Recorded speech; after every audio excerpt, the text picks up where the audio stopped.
এয়া আকাশবাণী তেজপুৰ আৰম্ভ কৰিবলৈ ওলাইছো আমাৰ অনুষ্ঠান কথা পাতো আহক।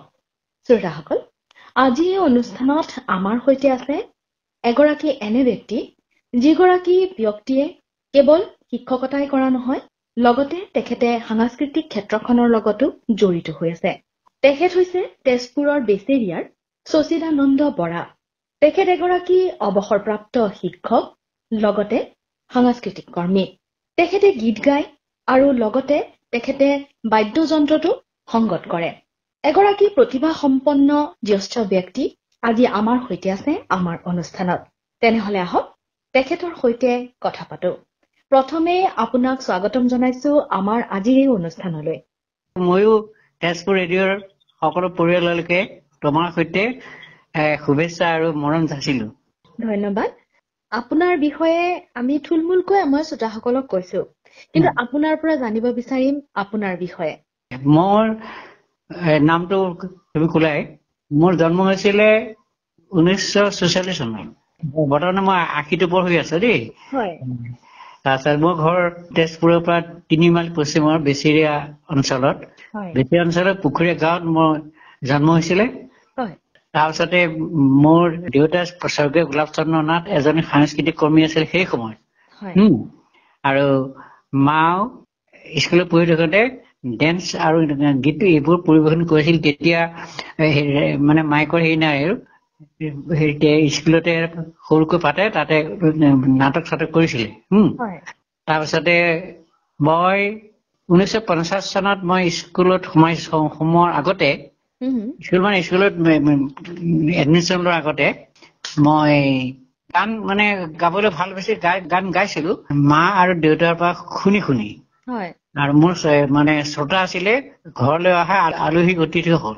মানে তেওঁলোক সন্মুখত মায়ে থিয়কাই কয় যে ই গান গাই, মই চাহ কৰোগৈ, ইয়াৰ পৰা গান শুনা, এইটো বুলি কৈ মাক গুচি যায়। তাৰপিছত মই গাঁও গাইছিলো। এতিয়া অগ্নি যুগৰ ফিৰিঙতি মই নতুন অসম গঢ়িম, সৰ্বহাৰাৰ সৰ্বস্ব পুনৰ ফিৰাই আনিম, নতুন অসম গঢ়িম, নতুন অসম গঢ়িম। কাৰ গান নাজানো, গাবলৈ কয় গান গাও। আকৌ নবলতক সোণৰ অসম মাটিৰ অসম আই, সেয়া। আকৌ লুইতৰে পানী যাবি বৈ, লুইতৰে পানী যাবি বৈ।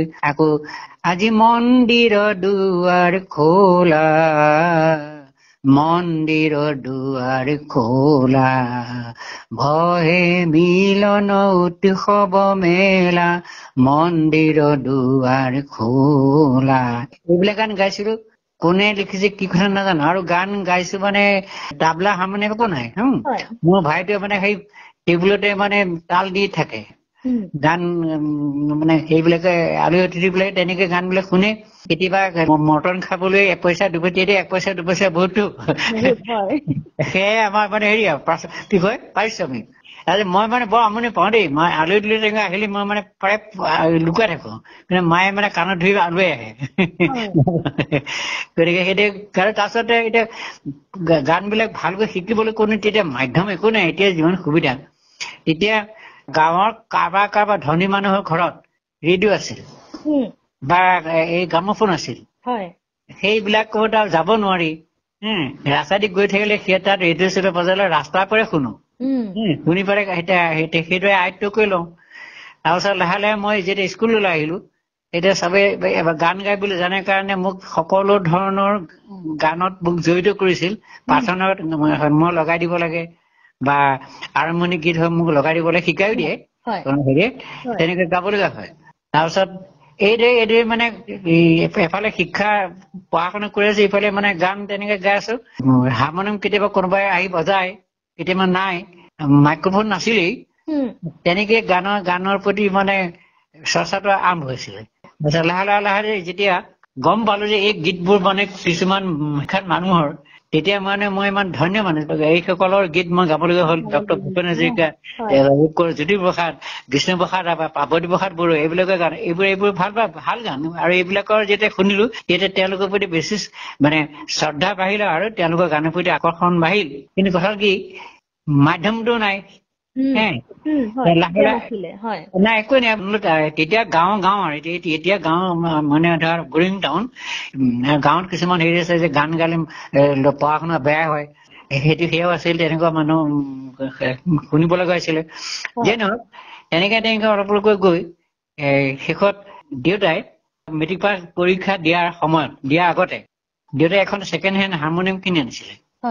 দেউতাই নিজেও হাৰমনিয়াম বজাইছিলে আগতে। কোনোবা বাগানৰ মেনেজাৰ ৰিটায়াৰ হ'ল, তেতিয়া তেওঁ বস্তুবিলাক বেছি দিছিলে। তেতিয়া এই হাৰমনিয়ামখন পাই লৈ 80 টকাত দিয়ে এখন হাৰমনিয়াম অনা হৈছিল তেতিয়াৰ দিনত ছেকেণ্ড হেণ্ড বিনা হাৰমনিয়াম।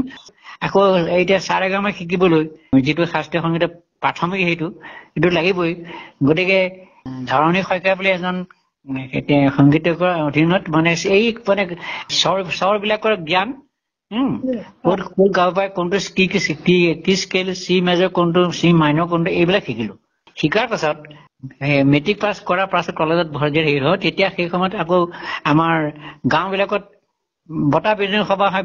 বিহু হেৰি তেতিয়া বিহু বৰ ইমান হেৰি নাছিল ন, খেলা ধূলা হয় আৰু তাৰ বঁটা বিতৰণ সভাখন হয়। তাতে কোনো বিশিষ্ট লোকক মাতি আনে আৰু দুই এটা গানৰ হেৰি হয়, মানে ডাঙৰ কালচাৰেল ফাংচন তেতিয়া নাই। আৰু তাত মোক গাবলৈ দিলে আৰু গান বিলাকত হাৰমনিয়াম বজাবলৈ মোক দায়িত্ব দিলে। মোৰ মানে ভয় লাগিছিল। তাৰপিছত তাত মই গাইছিলো। সেই সময়ত মণিৰাম দেৱান চিনেমাখন ওলাইছিল।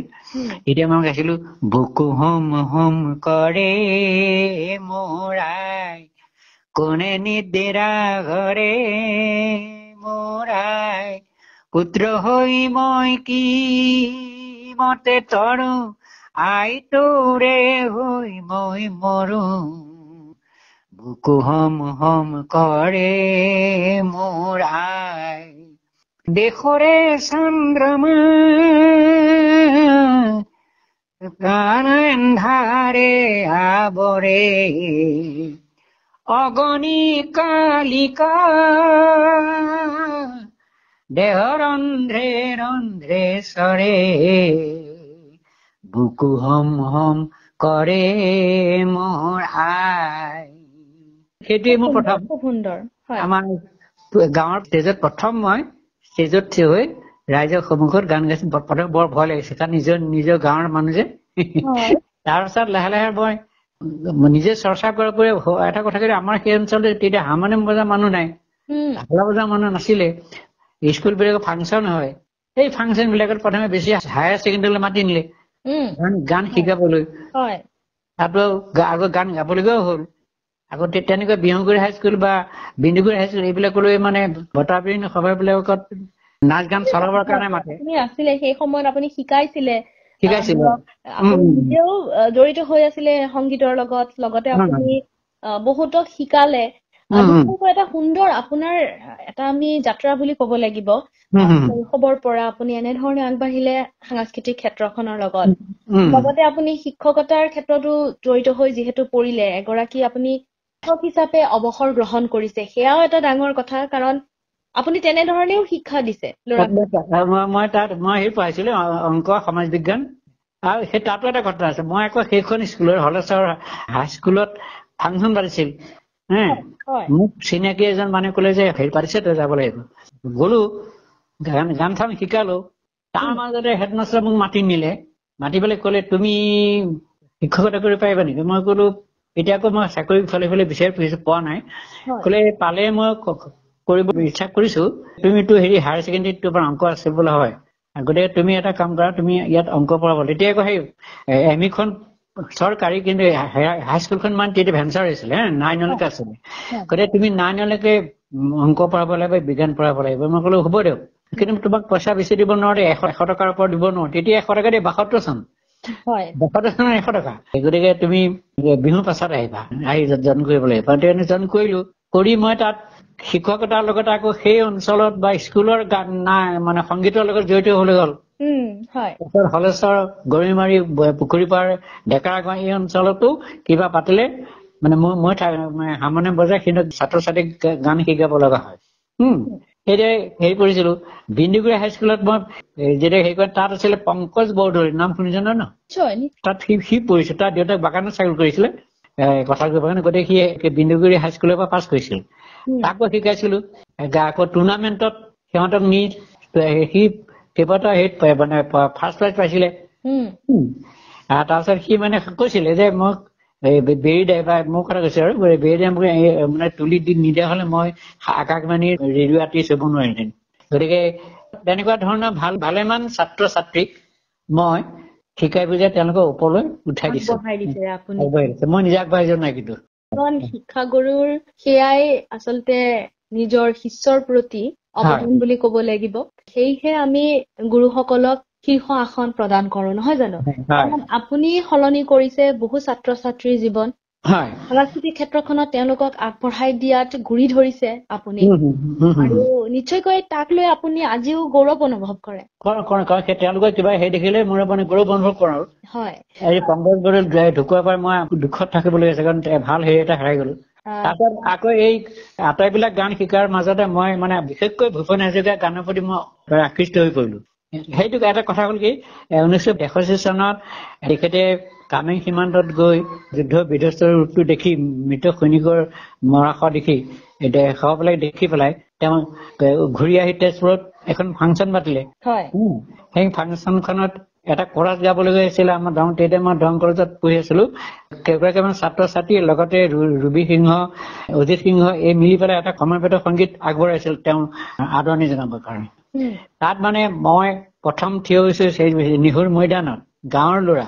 কুচি থিয় হৈ আছিলো সুধাকান্ত মানে মোক পিছফালে আহি থিয় হৈ পিঠিত হাত দি কলে কুচি হৈ নাথাকিবা জোৱানৰ নিচিনাকৈ মানে পণ হৈ কোৱা মোক মানে পিঠিত থুপিয়াই দিলে সেই থুপিয়াই দিয়াটোৰ পৰা মই মানে তেওঁ মানে এটাৰ পৰা তেওঁ ভাল আশীৰ্বাদ পালো বুলি মই অনুভৱ কৰিছো তাৰ পাছত মই তেওঁৰ গানেই বাকীবিলাক আছে জ্যোতি সংগীত বা এইবিলাক লগে লগে আছে বাপুতি প্ৰসাদ তাৰ মাজতে কিন্তু মই সুধাকণ্ঠৰ গীতবোৰৰ ওপৰত মই বেছি গুৰুত্ব দিলো মই মানে সেই ভূপেন দাৰ গান গাই বুলিয়ে চবেই মাতি গোৱাতে মানে আপুনি যিহেতু সুধাকণ্ঠৰ কথা কৈছে এইখিনিতে যদি আপুনি তেখেতৰ এটি গীত অকমান গুণগুণাই দিয়ে সাগৰ সংগমত কত নাসাঁতুৰিলো তথাপিতো হোৱা নাই ক্লান্ত তথাপি মনৰ মোৰ প্ৰশান্ত সাগৰৰ উৰ্মিমালা শান্ত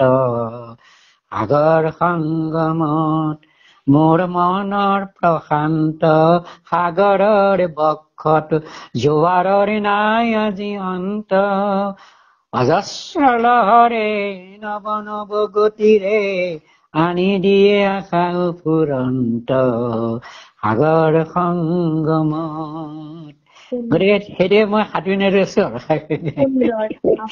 আপুনি আশীৰ উদ্ধৰ আৰু বৰ্তমানো আপোনাৰ কণ্ঠ ইমান সুন্দৰকৈ আপুনি গীতটি গাইছে নিশ্চয়কৈ আমাৰ শ্ৰোতাসকলো আপ্লুত হৈছে ধন্যবাদ জনাইছো আপোনাক ইমান সুন্দৰ গীত আপুনি আমাক শুনাইছে এইখিনিতে আপোনাক এটা কথা সুধিব বিচাৰিছো যিহেতু আপুনি এগৰাকী জ্যেষ্ঠ নাগৰিক আপুনি পৰিৱৰ্তন দেখিছে আপোনাৰ শৈশৱৰ পৰা বৰ্তমানৰ এই সময়লৈ আমি কওঁ যে আমি ডিজিটেল যুগত এতিয়া আপোনাৰ শৈশৱৰ পৰা বৰ্তমানলৈকে সাংস্কৃতিক দিশৰ যদি আমি কথা কওঁ আপুনি কেনে পৰিৱৰ্তন দেখিছে পৰিৱৰ্তনটো সাংঘাতিক পৰিৱৰ্তন এই পৰিৱৰ্তনটো মই যদি ডাঙৰ হলহেঁতেন এই পৰিৱৰ্তনটো যদি মই জুবিনৰ নিচিনাকৈ ডাঙৰ হলহেঁতেন তেতিয়াহ'লে মই কিজানি তেওঁৰ নিচিনাকৈ মই আগবাঢ়ি পালো কিন্তু তেতিয়া আগ্ৰহ আছিল কিন্তু শিকাৰ বা পৰিৱেশন কৰাৰ কোনো পৰিৱেশেই নাছিল গান গোৱাটো মই ক'লোৱে যে সমাজত গান গোৱাটো এটা মানে হেৰি আছিলে মানে গান গালে ল'ৰা ছোৱালী পঢ়া শুনা নষ্ট হ'ব বুলি এটা ধাৰণা আছিলে গাঁৱত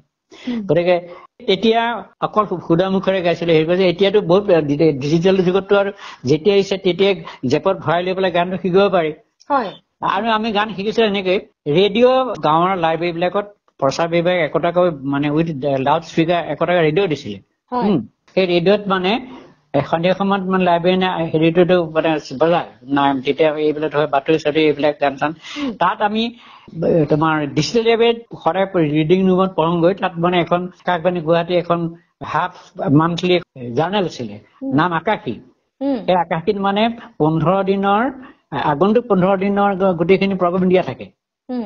তাত আমি ভূপেন হাজৰিকা আমুক তাৰিখে আমুক সময়ত গাব, বিশেষকৈ সন্ধিয়া সময়ত, বা ৰুদ্ৰ বৰা গাব, বা দীপালী বাদে গাব, বা খগেন মহন্ত গাব। সেইখিনি হেৰি কৰি আনি আমি মানে সন্ধিয়া সময়ত অলপ পঢ়ি পেলাই লাইব্ৰেৰীলৈ যাওঁ।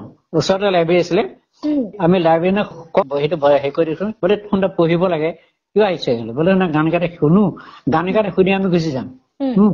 এতিয়া তাত বজাই দিয়ে, বজাই দি গানটো শুনোতো, সেই গানটো আকৌ পুনৰ এমাহ মানৰ পাছতে দিব। সেইখিনিলৈকে গানটো আমি একেবাৰে মানে কম্পিউটাৰ কৰি লওঁ ব্ৰেইনত। আকৌ দিলে আকৌ তেতিয়া আকৌ ক্লিয়াৰ হৈ যাওঁ তাৰ হেৰি তেনেকেই গান শিকিছিলো। তেতিয়াতো আৰু টিভি চিভি নাই বা এনেকুৱা এইবিলাক ধৰক মোবাইল ফোনৰ যোগেদি শুনা এইবোৰ নাছিলে, একত আছিলে, কিন্তু আমি সাধনা আছিল আৰু এই বস্তুটোৰ প্ৰতি আমাৰ শ্ৰদ্ধা আছিল। সেইকাৰণে নেকি এই বয়সতো মানে ৰাইজক সেৱা কৰি আছে। গতিকে মানে বহলকৈ নহয়, গহীন গহীন যিবিলাক ফাংচন মানে অনুষ্ঠান আছে, সাহিত্য সভাই হওক, বাণ থিয়েটাৰ বা জ্যোতি ভাৰতী, এইবিলাকত মানে গান পৰিবেশন কৰো। হয়, বৰ্তমানো আপুনি পৰিবেশন কৰি আছে। হয়। খুব সুন্দৰ। আৰু নিশ্চয়কৈ পৰিৱৰ্তন হৈছে আপোনালোকৰ সময়ৰ পৰা বৰ্তমান সময়লৈ। আৰু এতিয়া সুযোগ বহুত আছে নৱপ্ৰজন্মৰ। এতিয়া সুযোগ বহুত আছে, এইটো সুযোগ মই ক'লো নহয়, মই যদি মই যদি কৈশোৰৰ পইচা পালোহেঁতেন বা শৈশৱ মই কিন্তু বহুত আগুৱাই পাৰিলোহেঁতেন। মোৰ মানে এই নীৰৱ সাধনাৰ কাৰণে সদৌ অসম ছাত্ৰ সন্থাৰ সৌজন্যত গুৱাহাটী ছাত্ৰ সন্থাৰ এটা ন্যাস পুঁজি আছে। ন্যাস পুঁজিত প্ৰত্যেক বছৰে অমূল্য কাকতি নামৰ যিজন সংস্কৃতি কৰ্মী আছিলে, তেওঁ ঢুকাল। তেওঁৰ মৃত্যুৰ দিনৰ 9 ফেব্ৰুৱাৰীত 21জন মানে আমাৰ নিচিনা নীৰৱ শিল্পী মানে হেৰি দিয়ে, মানে তেওঁ মানে নাট্যকাৰে হওক বা গীতিকাৰে হওক বা গায়ক হওক, তেওঁলোকে এটা বঁটা দিয়ে। মানে সেই বঁটাটো মই লাভ কৰাৰ সৌভাগ্য পাইছিলো 2015 চনৰ 9 ফেব্ৰুৱাৰীত মোক দিছিলে এই গুৱাহাটী বিবেকানন্দ কেন্দ্ৰত। সেইটো পোৱাৰ কাৰণে আৰু মানে আগবাঢ়ি যাবলৈ আপুনি এটা প্ৰেৰণা লাভ কৰিলে, প্ৰেৰণা পালো। তাৰ পাছতে মোক সেই শিল্পী পেঞ্চন দিলে, বাৰ্ষিক পেঞ্চনটো। তাৰপিছত আকৌ 2022 চনত ভাৰতৰ স্বাধীনতাৰ 75 বছৰীয়া যিটো জয়ন্তী পাতিছিলে, শোণিতপুৰ জিলা প্ৰশাসনে মানে 75জন লোকক সম্মাননা জনাইছিল, তাৰ ভিতৰত ময়ো আছিলো। খুব সুন্দৰ কথা আপোনাৰ কাৰণে। আৰু এই 5 নম্বৰটো এই আমাৰ জিলাখনৰ 12জন মোৰ নিচিনা হেৰি কৰি পেলাই সম্মাননা জনাইছিল। এই বঁটা বাহন বিলাকে মানে ৰাজহুৱা বঁটা বাহন বিলাকে আমাক আৰু উৎসাহিত কৰে আৰু প্ৰেৰণা যোগায়। হয়, নিশ্চয়। আৰু আপুনি যিহেতু কৈছে বৰ্তমান নৱপ্ৰজন্মই এটা সুযোগ পাইছে, তেওঁলোকে সেয়া গ্ৰহণ কৰা আচলতে উচিত। এতিয়া কথা কি কম্পিটিশ্যন কৰে, কম্পিটিশ্যন কৰি এটা কথা কি, যিহেতু প্ৰাইজ মানি মানে কবলৈ বেয়া দেখি প্ৰাইজ মানি আছে যে, প্ৰাইজ মানিটো সেইটোৱে তাৰমানে অভিভাৱকসকলে নিজৰ ল'ৰা ছোৱালী বিলাকক পইচা দিয়ে হলেও মানে মিউজিক মাষ্টৰ আনি পেলাই গান চান শিকোৱাই, গান গাই কিন্তু গানৰ ভিতৰৰ কথাখিনি মানে তেওঁলোকে সুধিলে কব নোৱাৰে। মানে আকাশী জানে উৰণে মোৰ মানে এই গীতটো যদি সোধা হয় যে পদ্মা নদীৰ কথা কৈছে, ক'ত আছে, নোৱাৰে কব। আৰু তেওঁলোকক মই এইটোৱে কওঁ যে তোমালোকে গানটোৰ ভিতৰত সোমাই যোৱা, গানটোৰ অৰ্থটো মানে যিটো তাৰ মেছেজটো লৈ লোৱা, তেতিয়াহে গালে ভাল হ'ব। নাগায় আৰু খুব প্ৰনাউন্সিয়েচন ভুল হয়। এতিয়া ৰাং ঢালি এটা বিষ্ণুৰাভাৰ গীত আছে, ৰাং ঢালি ৰচকী ওঠতে ৰাঙলী বল, সবাইকে ৰ'দে ৰাঙলী বল। যদি সুধাই দিওঁ কলবে দিওঁ নহয়, কিতাপত আছে না, আপুনি কি জানে, বাছ একো নকওঁ। আৰু তেখেতে জ্যোতি সংগীতৰ কিছুমান ভুল আছে, ভুলকৈ গায়। সুধা কণ্ঠৰ গীতো কিছুমান তেওঁলোকে প্ৰনাউন্সিয়েচন ভুল হয় আৰু শব্দও ভুলকৈ গায়। এতিয়া শুধাই দিলে সেইখিনি নামানে। আচলতে সেই ক্ষেত্ৰত তেওঁলোকে গুৰুত্ব দিব লাগে। নৱপ্ৰজন্মই যদি এই ক্ষেত্ৰত গুৰুত্ব দিয়ে, নিশ্চয়কৈ তেওঁলোকে আৰু আগবাঢ়ি যাব পাৰিব। আৰু কিছুমান আছে কিন্তু বেছিভাগে এইটো সাধন হিচাপে নলয়, মানে মূলধন হিচাপে লয়। জীৱিকাৰ মূলধন হিচাপে লয়। কাৰণ জ্যোতি সংগীত, ৰাভা সংগীত, ভূপেন্দ্ৰ সংগীত এইবোৰ আমাৰ একোটা সম্পদ। সাংঘাতিক সম্পদ আৰু এয়া নৱপ্ৰজন্মই নিশ্চয় আগবঢ়াই লৈ যাব লাগিব। আমি এটা পৰিৱেশ সৃষ্টি কৰিব লাগিব। ডাঙৰ খিনিয়ে তেওঁলোকক আগ্ৰহী কৰিবলৈ বিভিন্ন ধৰণৰ কৰ্মশালাই হওক বা অন্যান্য কথাই তেওঁলোকে বুজাব লাগিব যে এইবিলাক আচলতে পূৰ্বীন মৌলিক সেইবিলাক আমি এৰিব নালাগে। তেওঁলোকে আমিও মানে আমাৰ দায়বদ্ধতা আছে, আমি তেওঁলোকে শিকাব লাগিব, কৰিব লাগিব। তেওঁলোকে সাধাৰণতে এই হেৰিত মোবাইলত শুনি শিকে, আৰু তাত যিবিলাক ৰেকৰ্ডিং ভুল কৰে ৰেকৰ্ডিং কৰে। এইটো ভাল হৈছে যে মোবাইলৰ যোগেদি সিহঁতে গান শিকিব পাৰে, কিন্তু গানবিলাক যদি ভুলকৈ আহে তেতিয়াহ'লে সিহঁতকে জগৰ নাই, আমাৰ জগৰ। নিশ্চয় এটা খুব সুন্দৰ কথা আচলতে আপুনি কৈছে, আৰু নিশ্চয় শ্ৰোতাসকলে আপোনাৰ কথা বুজি পাব আৰু নৱপ্ৰজন্মই এই ক্ষেত্ৰত গুৰুত্ব দিব। নাই, ইয়াৰ মাজতো ভালেমান ভালদৰে শিকি বুজি ওপৰলৈ গৈছে কিন্তু সেইটো আমি ভাল লাগিছে শুনি। হয়, যিহেতু আপুনি আপোনাৰ অভিজ্ঞতাৰ পৰা এইখিনি উপদেশ আমাৰ শ্ৰোতাসকলক দিছে, শেষত আপুনি আমাৰ শ্ৰোতাসকলক কি ক'ব বিচাৰিব? মানে আমাৰ যিটো দৃষ্টিভংগী আছিল এতিয়া বেলেগ হ'ল, এতিয়া সেই দৃষ্টিভংগী মানে কথাটো হ'ল কি, গান সংগীত সংস্কৃতি এইটো মানে উলামূলা কথা নহয়, সাধনা লাগিব আৰু শ্ৰদ্ধা লাগিব আৰু বিষয়টোৰ প্ৰতি ভাল এটা জ্ঞান থাকিব লাগিব, আৰু এটা কথা কণ্ঠ ভাল হ'ব লাগিব। কণ্ঠটো কিছুমানে বাই বাৰ্থ পায়, আৰু কিছুমানে কিন্তু এই সংগীতৰ ব্যাকৰণ শিকি পেলাই হেৰি কৰিলে তেওঁলোকৰ কণ্ঠ ভালি যায়গে। গতিকে এই শাস্ত্ৰীয় সংগীতকো মানে ওলাই কৰিব নালাগে। তাৰমানে শাস্ত্ৰীয় সংগীত যিমান শিকিব সিমানেই তেওঁলোকৰ মাতবিলাক সলসলীয়া হ'ব, মিহি হ'ব। কিন্তু কি যায়, কিন্তু মানে গাৰ্জেন বিলাকে মানে কি হৈ যায়, স্কুলত দিয়ে বস্তুটো দীঘলীয়া, হয়তো সংগীত ব্যাকৰণ শিকিবলৈ হলে দীঘলীয়া হ'ব, গাৰ্জেন বিলাকে মানে লগে লগে লাগে, সেইটোৱে দিগদাৰ। গতিকে 2 মাহ মান স্কুলত পঠায়, তাৰপিছত আৰু বন্ধ কৰি দিয়ে। অকমান চেষ্টা কৰিব লাগে, মানে পাল্টাবিলাক শিকিলে, অলংকাৰবিলাক জানিলেহে তেতিয়া মাতবিলাক আপ ডাউন হ'ব। খুব সুন্দৰ কথা আচলতে আপুনি কৈছে। নিশ্চয় শ্ৰোতাসকল ইয়াৰ জৰিয়তে উপকৃত হ'ব। সময় যিহেতু হৈ আহিছে, আমি অনুষ্ঠান সামৰিব হ'ল। এই অনুষ্ঠানৰ সামৰণি আমি এটি যদি গীতেৰে কৰোঁ, আপুনি ভাল পোৱা এটি গীত। মই গোটেইখনৰ যিটো 13 বছৰৰ গীতটো লিখিছিলো, মই প্ৰথমে গাইছিলো, যিটো দেউতাই শিকাইছিল, সেইটো অকণ গাই দিওঁ ন? হয়, নিশ্চয়। অগ্নি যুগৰ ফিৰিঙতি মই নতুন অসম গঢ়িম, সৰ্বহাৰাৰ সৰ্বস্ব পুনৰ ফিৰাই আনিম, নতুন অসম গঢ়িম, নতুন অসম গঢ়িম, নৰকংকালৰ অস্ত্ৰ সাজি শোষণকাৰীক বধিম, সৰ্বহাৰাৰ সৰ্বস্ব পুনৰ ফিৰাই আনিম, নতুন অসম গঢ়িম, নতুন অসম গঢ়িম, ধৰ্ম ব্যৱসায়ীৰ ঠাই নাই তাত, জাতিৰ অহংকাৰ লয় পাব তাত, অস্পৃশ্যতাৰ মহাদানৱক আপোন হাতেৰে নাহিম, আপোন হাতেৰে নাহিম, নতুন অসম গঢ়িম, হৰিজন পাহাৰী হিন্দু মুছলিমৰ, বৰকোচ চুতীয়া কছাৰী আহোমৰ, অন্তৰ ভেদি মৌ বোৱাম, ভেদা ভেদৰ প্ৰাচীৰ ভাঙি, ভেদা ভেদৰ প্ৰাচীৰ ভাঙি, সাম্যৰ সৰগ ৰচিম, নতুন অসম গঢ়িম, নতুন অসম গঢ়িম, নতুন অসম গঢ়িম, নতুন অসম গঢ়িম। খুব সুন্দৰ, আপুনি ইমান সুন্দৰকৈ গীতটি গাইছে আৰু আপুনি চৰ্চা অব্যাহত ৰাখিছে। আমি আশা কৰিছো এনেধৰণে আপুনি আৰু গীত গাই যাওক আপোনাৰ সুমধুৰ কণ্ঠেৰে। মানে কণ্ঠ মোৰ আছে যতদিন, সুধা কথা কৈছিলে, কথা দিলো মই ততদিন, গাম তোমাৰে গান, গাম তোমাৰে গান, অ মোৰ প্ৰিয় জনগণ, মই গাম তোমাৰে গান।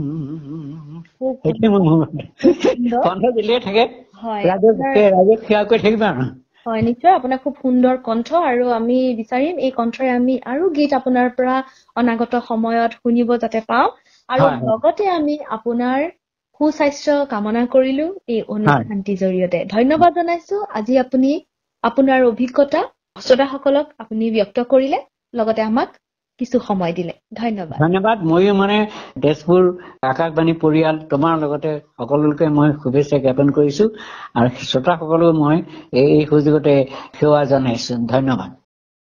শ্ৰোতাই ইমান পৰে কথা পাতো আহক অনুষ্ঠানটি শুনিলে। আজি এই অনুষ্ঠানত অংশগ্ৰহণ কৰিলে তেজপুৰ বেচেৰিয়াৰ এগৰাকী অৱসৰপ্ৰাপ্ত শিক্ষক লগতে সাংস্কৃতিক কৰ্মী শশীদানন্দ বৰাই। অনুষ্ঠানটি আদৰি সম্পাদনা কৰিলে ৰূপলী বৰাই। প্ৰযোজনা অনুষ্ঠান মুৰব্বী ৰূপান্ত কুমাৰ দাসৰ।